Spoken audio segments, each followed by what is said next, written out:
Grasshopper on the Road by Arnold Lobel.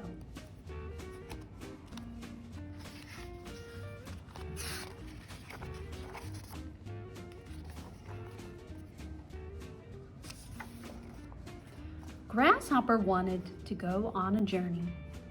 "I will find a road," he said. "I will follow that road wherever it goes." One morning, Grasshopper found a road. It was long and dusty. It went up hills and down into valleys.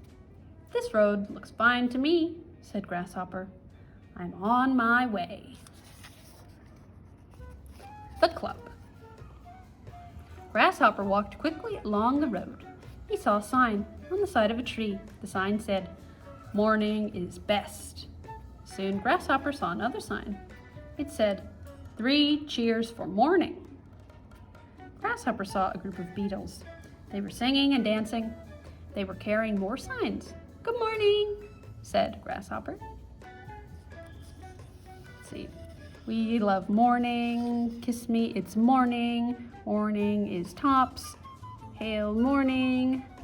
Sweet sunrise." "Yes," said one of the beetles. "It is a good morning. Every morning is a good morning." The beetle carried a sign. It said, "Make mine morning." "This is a meeting of the We Love Morning Club," said the beetle. "Every day we get together to celebrate another bright, fresh morning." "Grasshopper, do you love morning?" asked the beetle. "Oh, yes," said Grasshopper. "Hooray!" shouted all the beetles. "Grasshopper loves morning!" "I knew it," said the beetle. "You could tell by your kind face you are a morning lover." The beetles made Grasshopper a wreath of flowers. They gave him a sign that said, "Morning is tops." "Now," they said, "Grasshopper is in our club." "What does the clover sparkle with dew?" asked the beetle. "In the morning," cried the other beetles. "When is the sunshine yellow and new?" asked the beetle.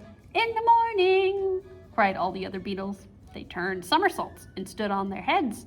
They danced and sang, "M-O-R-N-I-N-G spells morning." "I love afternoon too," said Grasshopper. The beetles stopped singing and dancing. "What did you say?" they asked. "I said, I love afternoons," said Grasshopper. All the beetles were quiet. "And the night is very nice," said Grasshopper. "Stupid," said a beetle. He grabbed the wreath of flowers. "Dummy," said another beetle. He snatched the sign from the Grasshopper. "Anyone who loves afternoon and night can never be in our club," said a third beetle. "Up with morning!" shouted all the beetles. They waved their signs and marched away. Grasshopper was alone.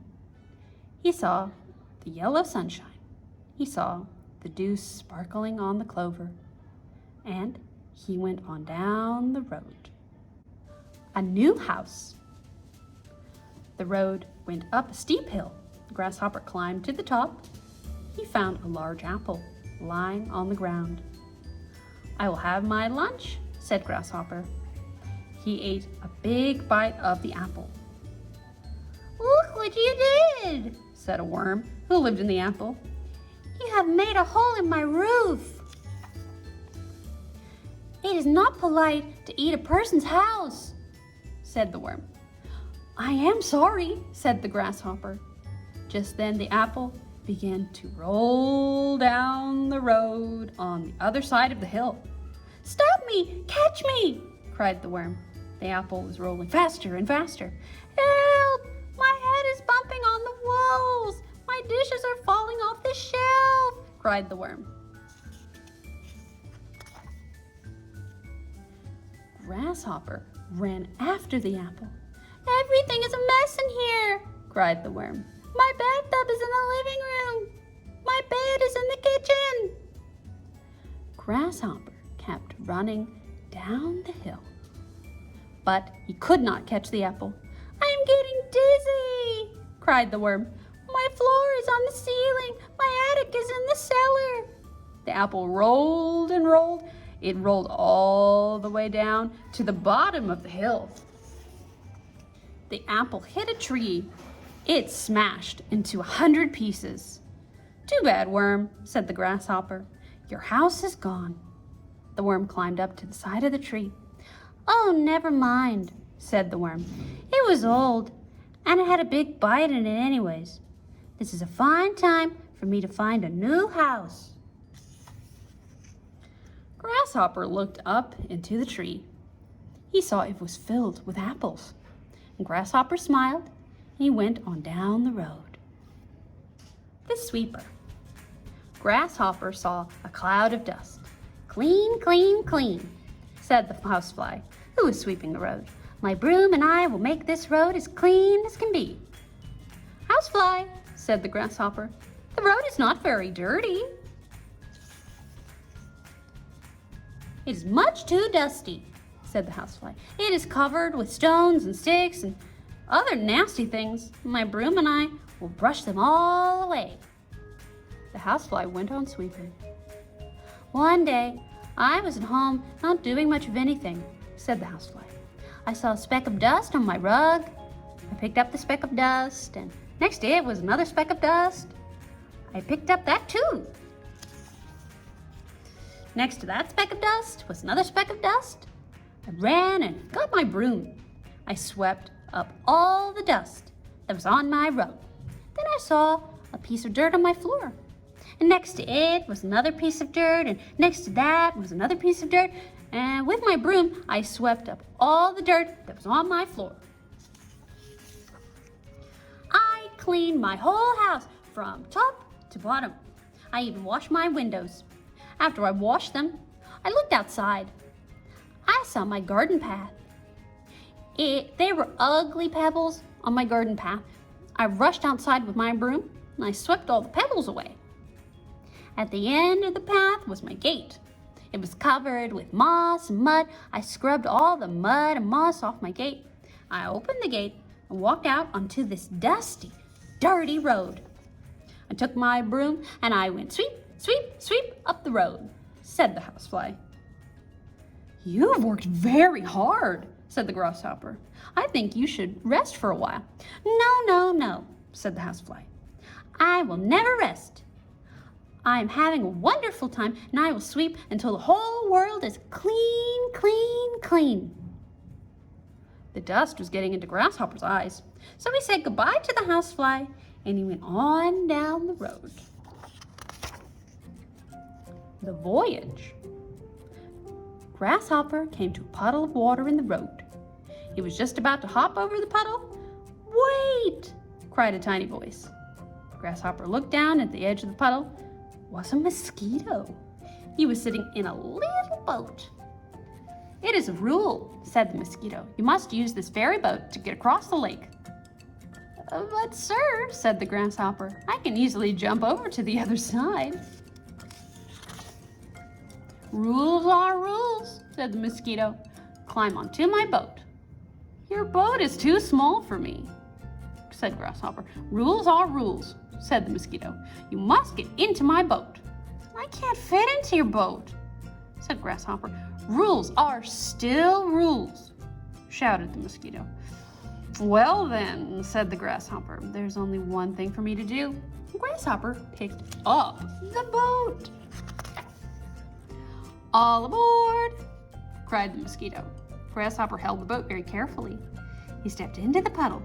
"You are lucky to be with me on this voyage," said the mosquito. "I've been sailing back and forth across this lake for many years," said the mosquito. "I am not afraid of storms or waves." Grasshopper took another step. "I know more about sailing than anyone else around here," said the mosquito. And Grasshopper took one more step. He was on the other side of the puddle. He put the boat down into the water. "That was a good trip," said the mosquito. "Now I must hurry back to the other shore to wait for new riders." "Thank you," said Grasshopper. "Thank you very much for taking me safely across the lake." "I was glad to do it," said the mosquito. And Grasshopper waved goodbye and kept on walking down the road. always. In the late afternoon, Grasshopper saw a mushroom. It was growing at the edge of the road. "I will rest my feet," he said. And Grasshopper sat on the mushroom. 3 butterflies flew down. "Grasshopper," said the butterflies, "you will have to move." "Yes," said the first butterfly. "You are sitting on our place. Every afternoon at this time we fly to this mushroom. We sit down on it for a while." "There are lots of other mushrooms," said Grasshopper. "They will not do," said the second butterfly.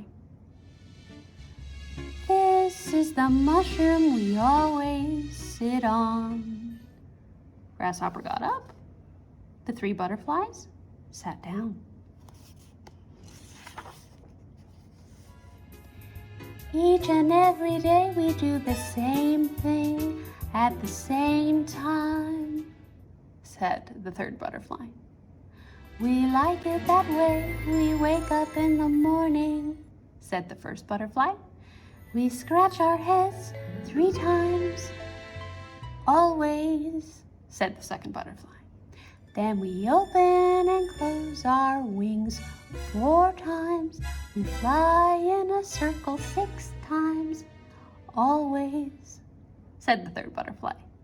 "We go to the same tree and eat the same lunch every day." "Always," said the 1st butterfly. "After lunch we sit on the same sunflower. We take the same nap. We have the same dream." "What sort of dream?" asked the Grasshopper. "We dream that we are sitting on a sunflower, taking a nap," said the 2nd butterfly. "Always," said the 3rd butterfly. "When we wake up, we scratch our heads 3 more times. We fly in a circle 6 more times. Then we come here," said the 1st butterfly. We sit down on this mushroom. Always," said the 2nd butterfly. "You don't ever change anything?" asked Grasshopper. "No, never," said the butterflies. "Each day is fine for us." "Grasshopper," said the butterflies, "we like talking to you. We will meet you every day at the same time. We will sit on this mushroom. You will sit right there. We will tell you about our scratching and our flying. We will tell you all about our napping and our dreaming. You will listen just the way you are listening now." "No," said the Grasshopper. "I'm sorry, but I will not be here. I will be moving on. I will be doing new things."